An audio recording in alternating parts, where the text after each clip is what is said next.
ગીતામાં પણ એક સૂત્ર છે ને, પરિત્રાણાય સાધુનામ. જ્યારે સાધુ સંતોને આ ધરતી ઉપર જ્યારે ગાયોને, જ્યારે ધર્મને, સંસ્કૃતિને જ્યારે તકલીફ આવે ત્યારે ભગવાન સાકાર રૂપ લઈને આવે છે.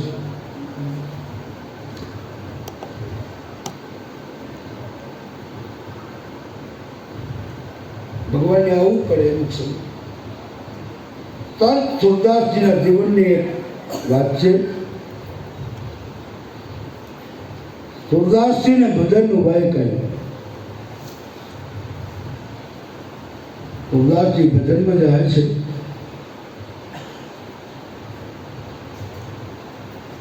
ખૂબ સુંદર ભજનો ગાય છે.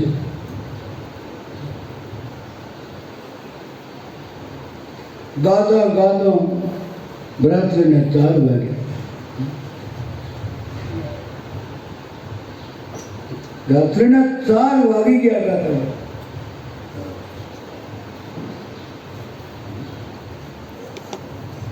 બધા એને પોતે સુરદાસ હતા દેખે નહીં, આપણે વાળા હુઈ ગયા. એને એમ કે બધા જાગે ગયા. તો કોઈ બોલતો નતું. સુરદાસજી વિચાર કર્યો કે હવે આજ મારા આશ્રમે જાઉં. સુરદાસજી આશ્રમમાં જવા માટે નીકળ્યા છે. હાલતા હાલતા રસ્તો ભૂલી ગયા આશ્રમનો. આગળ જાય તો કૂવો છે. વૈકુંઠમાં ભગવાન જાગી ગયો કે મારો આ ભક્તો આંધળો કુવામાં પડશે. તમારી એને શું મારી ભક્તિ કરી રહ્યો છે. પત જાય. ભગવાન બાળકનું સ્વરૂપ કરી લઈ આવે છે અને એ સુરદાસજીની જે ગેડીઓ લાકડી હતી એને પકડે છે. અરે બાબા, ચાલો હું તમને આશ્રમે મૂકું આવું. સુરદાસે વિચાર કર્યો કે સંસારીનું બાળક 5 વાગે જાગે નહીં, કોણ હશે? ભક્ત ભગવાનને ઓળખી ગયા એટલે ચાલાકી કરી સુરદાસજી. ધીમે ધીમે આમ લાકડીને વાતો કરાવતા જાય. એને એમ કે હાથમાં પકડી. ભગવાન સમજી ગયા કે આ સુરદાસ મને ઠેકવા આવે. લાકડીને મૂકી પોતાની હાલતા જતા ગયા. કે સુરદાસજીને ભગવાનને કીધું છે હે પ્રભુ, મારો હાથ છોડાવીને તું જા, મને વાંધો નહીં, પણ મારો હૃદય છોડીને જા તો તને મળદ કહું. ભગવાનને કીધું મારો હાથ હું આંધળો છું, મારી શક્તિ નથી, મને મૂકીને તું જતો રહ્યો, પણ મારા હૃદયમાંથી જા તો તને મળદ બતા તને કહું. આ સુરદાસજીના જીવનમાં બનેલો કિસ્સો છે. ભગવાનને આવવું પડે. ભીડ પડે ત્યારે બીજો કોણ આવે?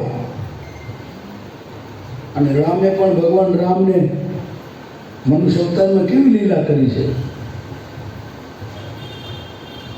લક્ષ્મણજીને મૂર્છા આવી ત્યારે ભગવાન રડ્યા છે. બોલ દે મને કોલ દે, મારી સેનાના ચડીદાર, મંદવા બોલો ને એકવાર. આવ્યા ત્યારે 3 જણા અને જાવું એકાને. આવ્યા ત્યારે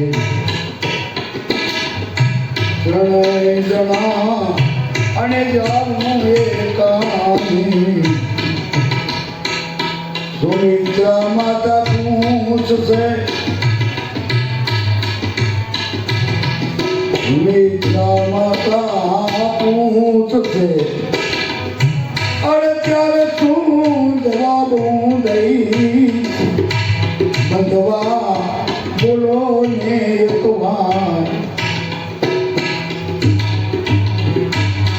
બોલ દે મને કોલ દે, મારી સેનાના ચડીદાર, બંધવા એ બોલો ને એકવાર.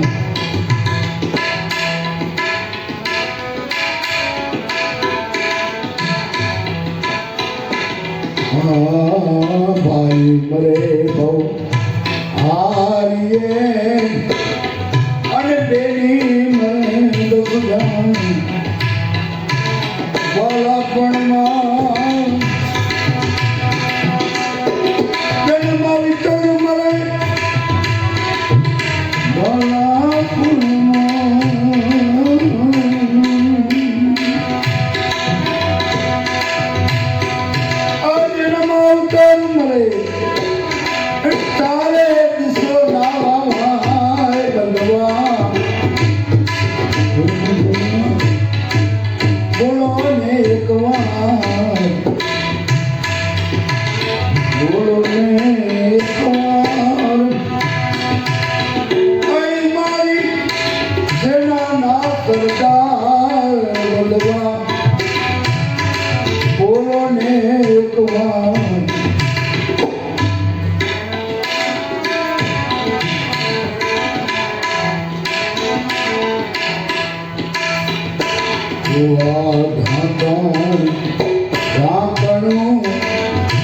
અને જગની ઢાંકણ જા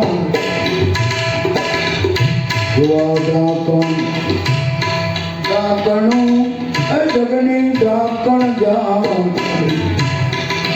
બાપનું ઢાંકણ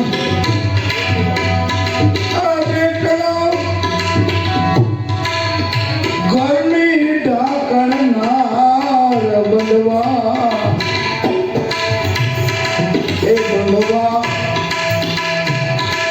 બોલો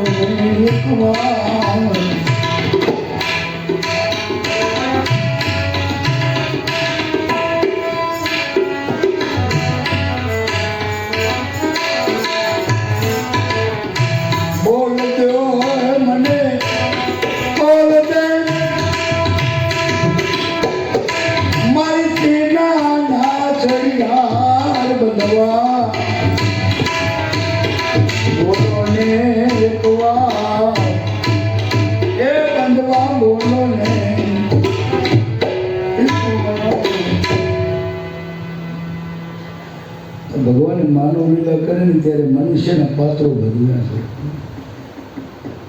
એટલે આપણને એ નથી એટલે એમ થાય કે એ રામ દશરથનો દીકરો હતો, એ તો રાજા હતો, એ ક્યાં ભગવાન હતો? ઘણા એવી વાતો કરે પણ ના સમજાય. આ વ્યાસ ભગવાને સુખદેવજીએ કલ્યાણ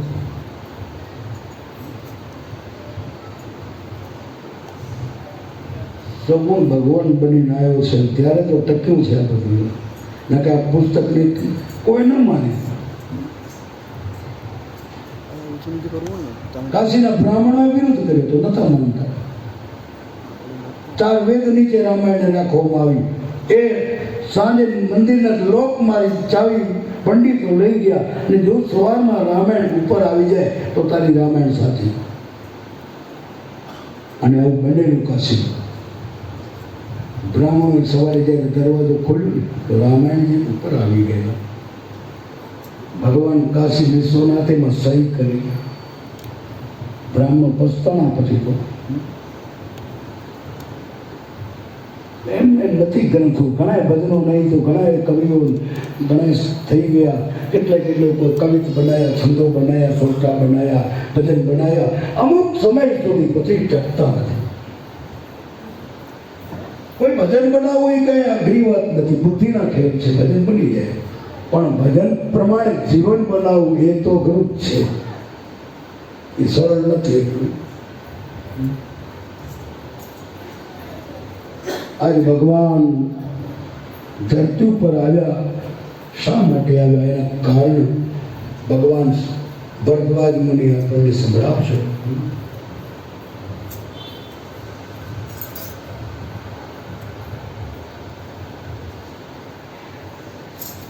સુરદાસજીના જીવનની ઘટના જોઈ આપણે. ભગવાન એક સુરદાસ માટે આવતો હોય તો કે સંસ્કૃતિને બચાવવા માટે તો આવે ને. અને આજે આવે હાથ સાચા ભક્ત હોય ને એનું આજે કામ કરે ભગવાન. કબીરને નામે કંકોત્રી લખાઈ ગઈ કાશી. કબીર ભંડારો કરે છે. કબીરને ખબર નહીં. દેશો દેશથી મહાત્માઓ આવવા લાગ્યા. કબીર જતા રહ્યા કાશી છોડી. ઈર્ષાળુ હતા ને એમને કંકોત્રીઓ લખી નાખી, મારે શું કરનારો કરશો. ભગવાન કબીર થઈને કાશીમાં આવ્યા. વણઝારાની પોઠું ભરી ભરી માલ લઈ આવ્યા અને કાશીમાં ભંડારો કર્યો. બોલો, કાશીમાં ભંડારો કરવો એટલે એ કબીર બનીને ભગવાનને આવવું પડ્યું હતું. કબકા ભયા કબીરા. કબીર રામાનંદના બાળક, અને રામાનંદ સ્વામી એ કબીર વણકર હતા. રામાનંદ ગુરુ ન બને શું કરવું? વિચાર કબીર કે મારે ગુરુ રામાનંદને કરવા છે, પણ હવે હું તો પુત્ર છું, મારા ગુરુ થશે નહીં.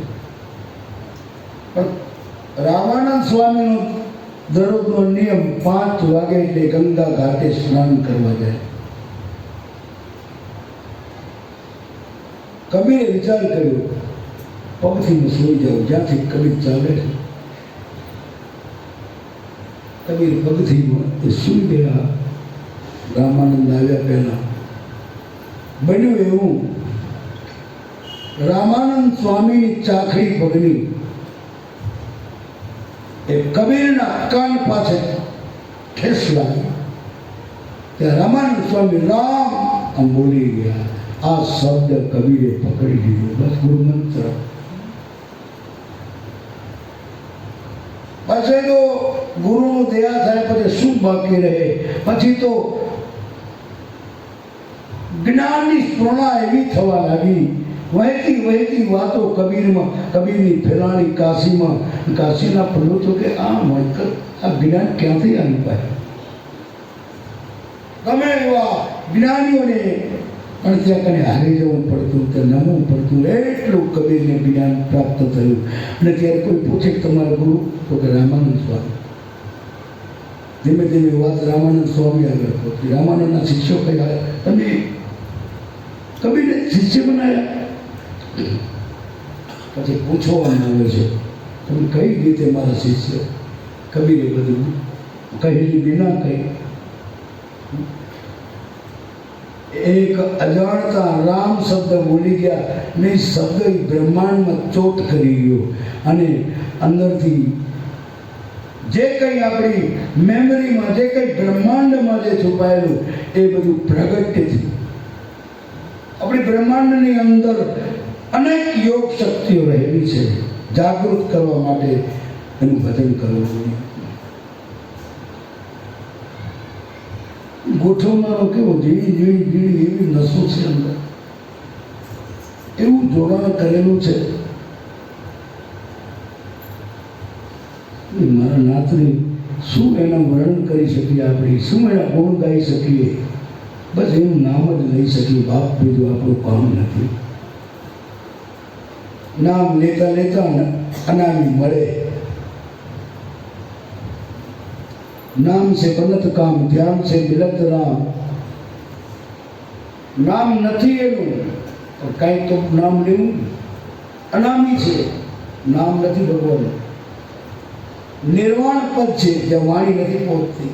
અગમ પદ છે, જ્યાં ઓળખાતું નથી, દેખાતું નથી, અગોચર છે. એ તત્વને ભગવાન આ સંતોએ પ્રયાસ કરી નામ આપ્યું છે. રામ, કૃષ્ણ, શિવ, શક્તિ. અને આત્મા એકલો શું કરે? શક્તિ ન હોય તો આત્મશક્તિ નથી કહેતા આપણે, એનું આત્મશક્તિ કામ કરી રહી છે. અને આત્મા જાતો રહે તો એટલી શક્તિ શું કરી શકે? શરીર પડ્યું એમને. એટલે આ બધાની જરૂર છે. એના માટે ભગવાન રામ છે ને એ તત્વ મહાન છે. એને પામવા માટે, સમજવા માટે બહુ સત્સંગ કરવાની જરૂર છે, બહુ સ્મરણ કરવાની જરૂર છે. જ્યારે જ્યારે સમય મળે, તમારો ધંધો ખૂટશે જ નહીં કોઈ દિવસ. કરજો, ખૂબ ધંધો કરો, ખૂબ કમાઓ, અમારા આશીર્વાદ તમને.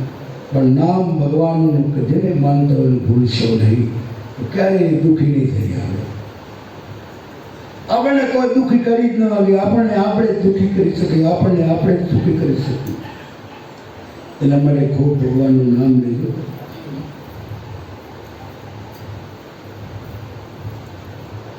શંકર ભગવાનને મંદિરે દર્શન કરવા જાઓ 24 કલાક. કોઈ બેન એમ ન કહે આ શંકરને શણગાર છે, હાર થઈ મને કરાવી દો, બોલે એનો શણગાર જ સરપનો. શિવ મંદિર ખુલ્લા હોય, શિવ 24 કલાક જાગે, કોઈ પણ શિવ મારા દ્વારે આવે.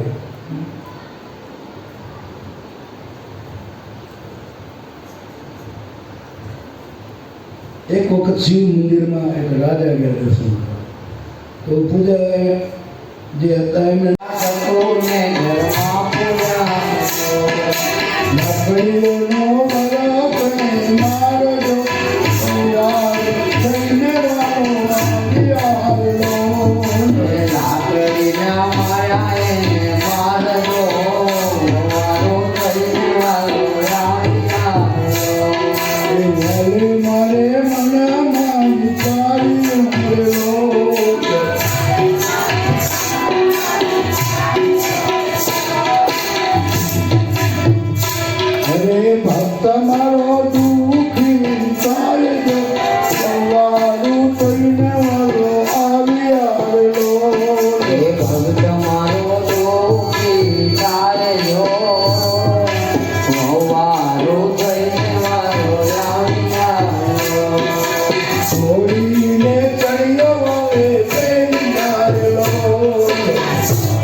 Hello.